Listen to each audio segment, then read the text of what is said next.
एक बार की बात है, एक राजा ने सपना देखा कि वह बहुत बूढ़ा हो गया है और उसके सारे दांत टूट गए हैं। उसके मुंह में केवल सामने का एक बड़ा दांत बचा था। सपने से राजा बहुत परेशान हो गया।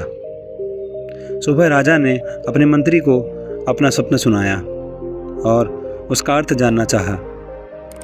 मंत्री ने सलाह दी कि स्वप्न विशेषज्ञों को बुलाकर उस सपने का अर्थ पूछना चाहिए। राज्य में घोषणा करवा दी गई कि राज्य में स्वप्न विशेषज्ञों को बुलाया जाए और राजा के सपने का अर्थ बताया जाए, और जो कोई भी इसकी सही भविष्यवाणी कर सकता है उसे पुरस्कृत किया जाएगा। कुछ दिन बाद एक स्वप्न विशेषज्ञ दरबार में आया और बोला, महाराज, मैं आपके सपने का ठीक ठीक अर्थ बता सकता हूँ। राजा ने अपना सपना सुनाया और कहा, अब बताओ इस सपने का क्या अर्थ है। स्वप्न विशेषज्ञ ने उदास चेहरे से कहा, हे प्रभु, आपका सपना दुखद है। यह सपना इस बात का संकेत था कि आपके सभी रिश्तेदार आपकी आंखों के सामने एक एक करके मर जाएंगे। यह सुनकर राजा बहुत क्रोधित हुआ और उन्होंने अपने सैनिकों को स्वप्न विशेषज्ञों को तुरंत गिरफ्तार करने का आदेश दिया। दूसरे दिन एक और मनुष्य दरबार में आकर कहने लगा, हे प्रभु, मुझे अपना स्वप्न बता दें, मैं आपको इसका मतलब बता सकता हूँ। राजा ने अपना सपना सुनाया। यह सुनकर मनुष्य ने कुछ देर सोचा और कहा, हे प्रभु, यह तो अच्छा स्वप्न है। आपको इसके बारे में चिंता करने की ज़रूरत नहीं है। उस सपने का अर्थ है कि आप अपने सभी रिश्तेदारों की तुलना में अधिक लंबा और अधिक पूर्ण जीवन जिएंगे।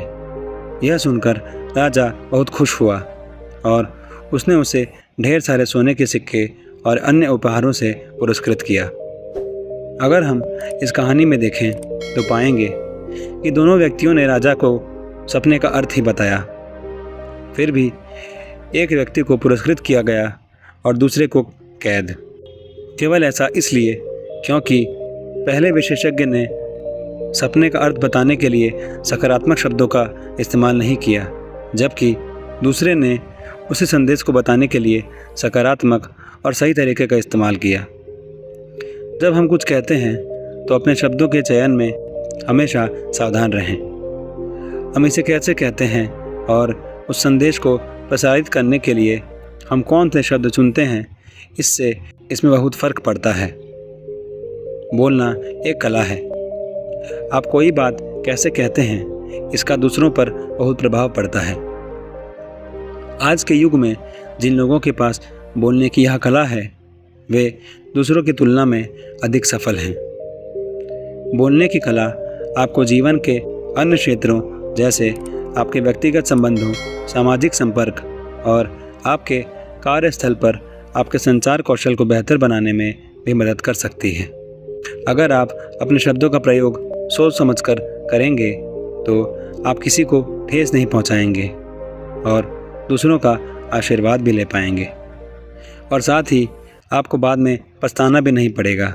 इसलिए बोलने से पहले ऐसे शब्दों का प्रयोग करें जिससे आप अपनी बातों से दूसरों को खुश कर सकें और उन्हें ठेस न पहुंचाएं और अपनी बात भी रख सकें। यदि आप बोलने की यह कला सीख सकते हैं तो निश्चित रूप से जीवन जीने की कला भी सीख जाएंगे। धन्यवाद और धन्य रहें।